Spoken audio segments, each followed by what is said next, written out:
Hey there, English learners. I got a quick video for you today. I wanted to walk outside, but it's raining. You can't really tell, but yeah, it's raining. So I cannot film outside today. I wanted to make a quick video today just talking about how to learn English more effectively. Let's go. I'm in my garage right now, which I know this isn't always a thing in every country. It's where we keep our cars. I was working on my bike earlier. The tire went flat, so I was fixing it. So the first tip I want to give to you,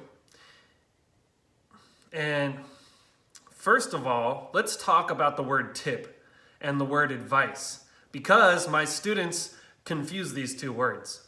For example, in Spanish, there's the word consejo, and you can say consejos, like plural. But you cannot say, I'm going to give you some advices. You can't say that. You could say, I'm going to give you some tips, or I'm going to give you a tip. But advice is a more general word. You say, I will give you some advice. You don't say something like, here's an advice, or here are some advices. No, we just say, here's a tip, here are some tips, here is some advice. That's the only way you can say advice. My first tip is going to be kind of obvious, but I'm going to say it anyway. If you want to learn English effectively, it has to be a priority.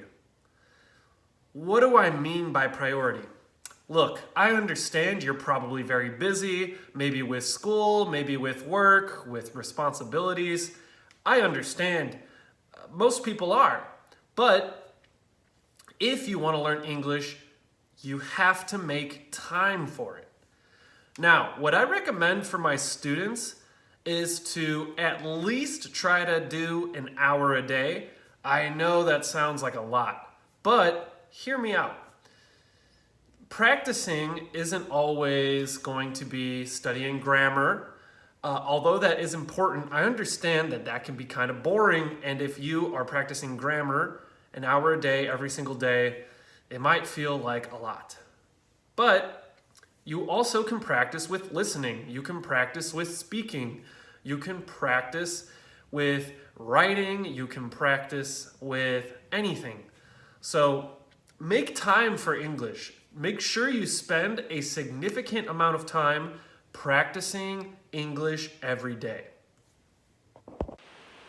Oh, it was a little echoey in there, so I decided to film in the kitchen instead. This is my mom's house, by the way. It's pretty nice. Anyway, here is my second tip for English learners to learn English more effectively. Diversify your learning method. What does that mean?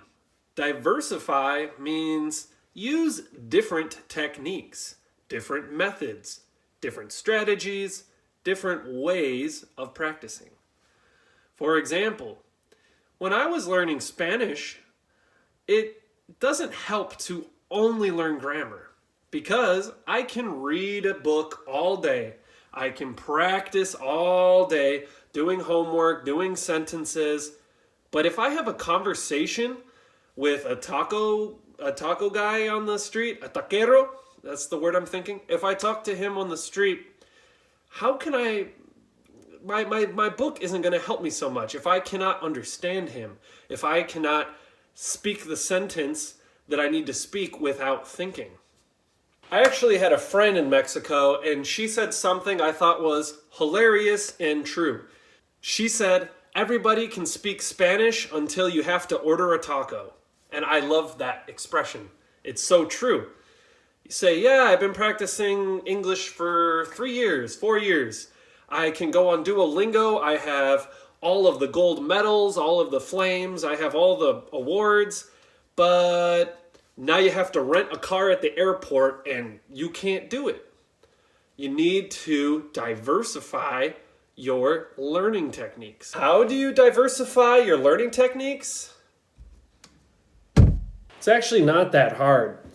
You can break up methods into a couple different categories: listening, speaking, reading, and writing. Those are the biggest categories.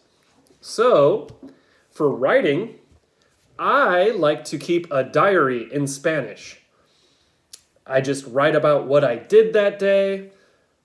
I might write about an opinion. I might write about something I learned, just so that I'm practicing writing in Spanish. Then, speaking, there are apps such as Tandem. I know that there's others, but that's the one I know the best. You also could hire a tutor from a website like Preply or italki, or you can just message me. Listening, talking, reading. You could read books, you could read articles, you could read memes, which I like to do. You could read Twitter. There's lots of ways. Reading is nice because if you're on social media, you can follow Instagram pages, you can follow Twitter pages, you can follow people that speak English, and you can just start to kind of be a little bit more immersed in English and make it part of your day. And for listening, well, you're already doing it. Watching YouTube videos, listening to people talk, listening to podcasts, watching YouTube videos. Those are how I like to listen to Spanish. Also with music, sometimes music can help. You can memorize the lyrics and then you might learn whole phrases. So don't forget about that option either. I'm so hungry. I forgot to eat breakfast today, so I'm gonna cook something, but I'm also feeling kind of lazy, so I don't want to make anything that complicated. You ever seen inside an American's fridge? Almond milk. Everyone has almond milk. Sriracha, also very common. Got some sour cream, some salad dressing. Oh God, I do not like these. My mom gets these all ready to eat, like spaghetti and lasagnas from the store, and all you do is microwave it. I know. I don't really like microwave food myself. I got like butter and eggs. I got like random like onions and stuff that I left in there. Well, yeah.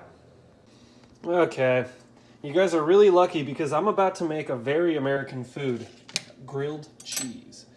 I started out by adding butter. It's actually, I think this is margarine. What is it? Olive oil, butter with, okay, it's not pure butter. My mom buys like diet products. I'm gonna show you some more. These like 100 calorie things, they're like little, they're like pre-packaged, like supposed to help you if you like, unhealthy food. You can eat a version of it that isn't high calorie. This is soda that's like it's sparkling soda water with grapefruit in it. It's like got 0 calories in it. Because if it was my house, I would use real butter. But I only have the healthier version, the margarine, so that's what I'm gonna use. I'm also making what we call sunny side up eggs. In Mexico, they call these estrellado. I already messed up because that yolk broke. That's the one thing you don't want to do. So that one's good, but that one's sad. But it's okay. I'll still eat it. It really doesn't get any easier than that. Americans, we really liked to eat things that are easy to make and fast. So I haven't had this in a long time. It's because I'm gonna have soup. And I don't know why, but it's very traditional to have grilled cheese with soup. So that's butternut squash soup that I made the other day. It's over here, ready to go. I made this little salad. It's very simple. It's like cauliflower, braised beef that I made the other day, some chopped up pickles and onions and stuff like that. Also looks like our sunny side up eggs are just about perfect. So yeah. Okay, so this is what I have. I eat a very small breakfast. Today I didn't even eat breakfast, so this is lunch. This is like why it's a little bit on the bigger side. This isn't the best grilled cheese ever made, just something really fast. I didn't melt the cheese all the way, which is kind of a mistake, but I got some Greek yogurt there. And yeah, just get all that sriracha on there. And yeah, this will be good. And when I finish eating, I will continue our lesson. Woo, that was good. Let's get back to your advice. Now I'm in what we would call the living room. It's usually where like the TV is. It's connected to the kitchen. You can see outside. It's a pretty fall day. So, where were we? Oh yeah, here's another tip. Be clear and specific with your goal. Why do you want to learn English? Is it because you're trying to take a test for English? Is it because you want to work a job that demands that you speak English? Are you just interested in the culture? You just like to watch movies in English and you just want to understand that a little bit more? Do you want to be fluent? Do you want to sound like a native speaker and talk to people and have conversations and they don't even know that you're not a native speaker? Maybe it's all four. Maybe it's a secret fifth reason. Whatever your reason is, be specific because it will help you with the methods you choose to learn. For example, if your goal is to speak with natives, well, you should start speaking with natives. Again, I said Tandem is a great app for this. I've used it for learning Portuguese, and I've also used it for Spanish. So it matches you with the native speaker of your target language, and it's a language exchange. So for me, I would find Spanish speakers that want to learn English, and we would talk a little bit in English and a little bit in Spanish. Or when I was learning Portuguese, I found Portuguese natives that want to learn English. So I would speak some English, they would speak some Portuguese. So this is a really cool way to not just practice, but also make a friend. If your goal is something more like you need to pass a test, like the TOEFL, or there's so many, then you need to look at the requirements. You need to study for the test. The test is going to be a lot more about writing. It's going to be a lot more about, passing certain standards. It would be helpful to get a tutor or a teacher if you need to pass a test, because it could be hard to do it by yourself. If you just want to understand what people are saying better, then listen more, watch movies, watch videos. So just be specific about your goals and practice in a way that is working towards your goals. I'm gonna see if it stopped raining.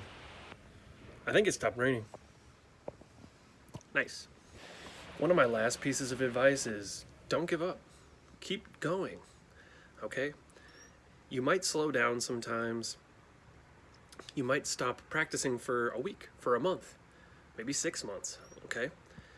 It's understandable. Life is busy. Sometimes you don't have time to practice. But all I want to tell you is don't give up.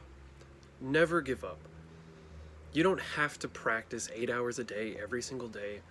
If all you can do is just watch a 30-second video, if all you can do is just read a little meme here and there, that's fine. You're still involved. You're still engaged. So just don't get so mad or frustrated that you give up. Just never give up. Keep trying. Keep practicing. You're going to speak English one day if that's your goal. Okay, well, now that I've eaten, I think I want to go on a walk. I think it's good for your digestion. I'm trying to be healthy. So I'm going to go on a walk, and I hope you enjoyed this video. And I am an English teacher, like I said. If you want a class, feel free to message me. Otherwise, keep watching my videos, like, subscribe, all that stuff. I'll see you next time, guys. Bye-bye.